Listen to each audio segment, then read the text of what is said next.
you ever wondered why they don't teach personal finance in school? There's a segment of the population that believe they are doing this on purpose. They are hiding that information to keep us as employees. And that is because the longer you work as an employee, as a consumer, you are feeding the system. You are feeding the machine. Instead, the answer is actually quite simple. And I'm going to explain to you as a teacher and as a former financial advisor why that is the case and why those things are about to change. Let's go ahead and break it down. A part of that theory is true. We did need a workforce. We needed people to build roads, bridges, and all of the things that we use every single day. You can't have a mass of people who can't read, write, record history, or do anything. So yeah, we did need a mass of people to learn how to do those basic things. But the main part of the discussion is, are they avoiding personal finance for a reason? Is that part omitted for a reason? Well, not exactly. And here's why. Number one, they did used to have home ec. Now, why did the boomers take home ec out of school? You gotta ask them. But it is not because they want to keep you as employers and just keep you poor. And that is because it is more beneficial to us all if people were wealthier across the board. And it would benefit, keyword is benefit, the big banks, right, and the Wall Street bros and everybody else if there were more people who hit those minimums. For example, I was a financial advisor. I was also a 7th grade math teacher, so I'm giving you both perspectives here. There was a point in my career, and those who have been subscribing to the channel, you guys know this, but there's a point in my career as I worked my way up, hit the top 100 most influential financial advisors in 2017. At that point, they said, hey, you can only talk to people who have 250,000 and up. But again, that was the minimum. Now, as you are lower on the list, I think the lowest minimum you had was like 50,000. So we were limiting ourselves. There are obviously more people who have less than 50,000 than more. What do you think was more beneficial? If we had everybody have financial education, if we had a space where everybody knew how to manage their money and were better at it, I, as a financial advisor, would have benefited more. Duh, right? Their accountants would benefit more. People who sell homes would benefit more because they have a bigger buying pool. States would benefit more. Governments would benefit more because they have bigger and better properties to tax from too. We would all benefit more, even teachers, because remember, property taxes fund the school districts, and school districts, by and large, are underfunded. So it would all benefit us to have financial literacy across the board and for people to do better. Quick time out. I know we've been talking a lot about investing today. However, if you don't know where to start or you haven't started yet, I have a free guide on how you can buy your first stock in just 20 minutes. To get that free guide, check out the link right here. All right, back to the video. It's not hiding something and keeping everybody poor or some grand scheme or grand plot, even though that will get you a whole lot of clicks and help your video go viral. Unfortunately, the truth just doesn't do the same. All right, so why is that the case then? Why aren't people teaching it in the way that we think it should? Like, if it benefits everybody, why haven't they been teaching? So the first concern is the outdated nature in which personal finance can happen. So for example, what happened to NFTs? That was one of the top topics that we thought was going to be the future of personal finance just a few years ago. And you have to remember that it's not the teacher that decides what is taught, it's the state. The state sets what's called the curriculum, and they give that to you. The teacher says, hey, this is what you got to teach. You don't do it, you're breaking the law, you go to jail. Okay, you might not go to jail, but you will get fired. Okay, that is how that goes.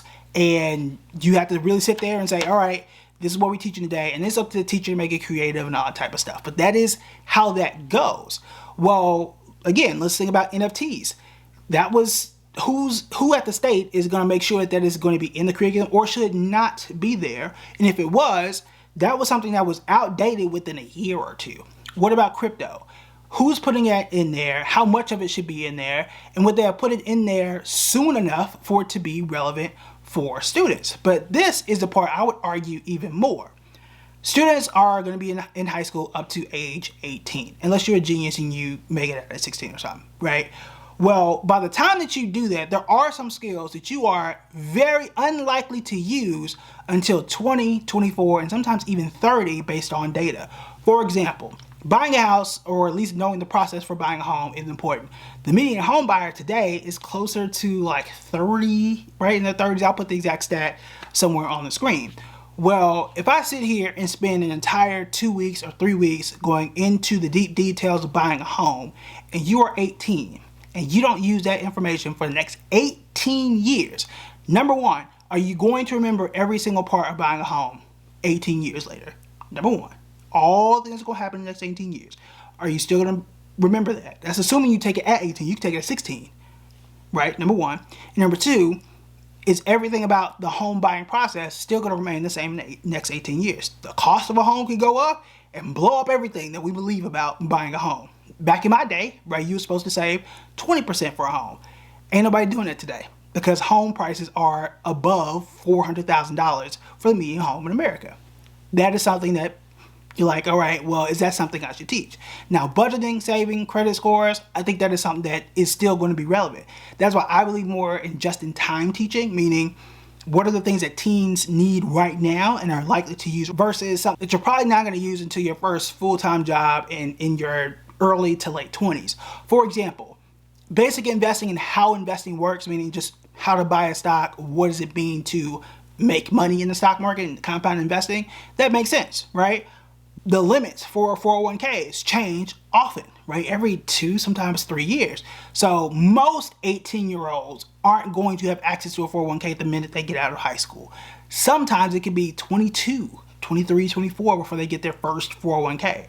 Well, I started off when 401k was like $18,000 was the limit, and that continues to change. Well, are they going to still remember that type of stuff? And that changes. Same thing with Roth IRA limits. Again, the basics of investing, buy an index fund that is something that still exists, and how compounding interest works, yeah, I think that makes sense.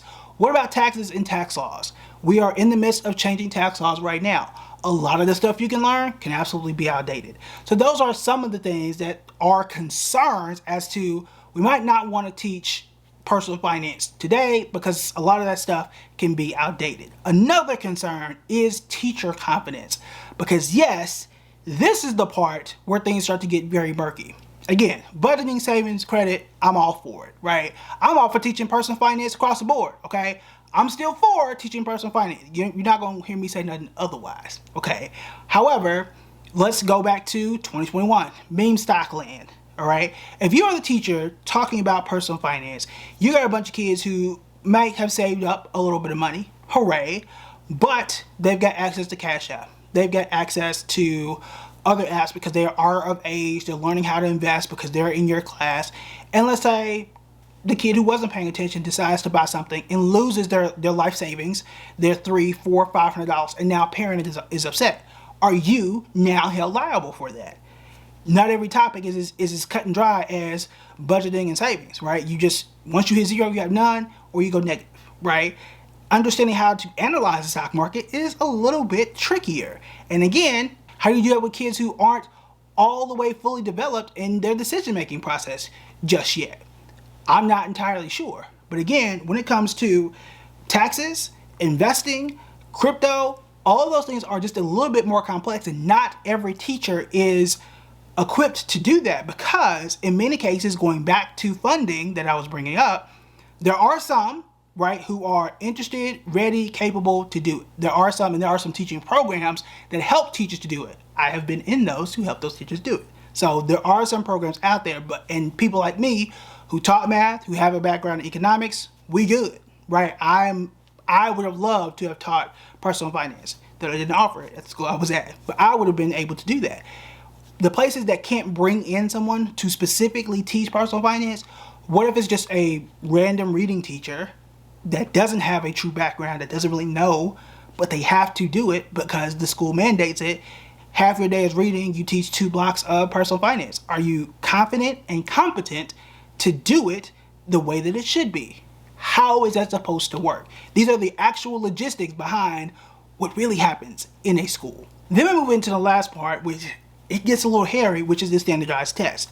Now, most places that I'm aware of aren't going to have a standardized test in personal finance because personal finance is supposed to be personal anyway, right? And I don't think it should be a testable topic. But because of that, let's go back to our reading teacher who just happens to have to teach personal finance because it's mandated, we don't have the funding, somebody got to step in and teach a few blocks of this, right? So because it's not tested, they're not going to have their eyes on you in the exact same way. So you're just kind of in there teaching the textbook, doing what you can, trying to make it work, right? Because you know it's important and you're learning and they're learning all in the same way. But because that's the case and it's not as stringent and doesn't have that much focus, that much resources, how do you know that it is at the right standard that the kids actually need? Because if you learn it wrong, you go out there and you start racking up a lot of credit card debt thinking that it's the right thing to do, or you pay a lot of interest thinking it's going to help your credit score, and that's not actually true. That ain't gonna help you, right? So it's things like that that you don't always think about, and those are some of the concerns as to why not every state requires it in the same way.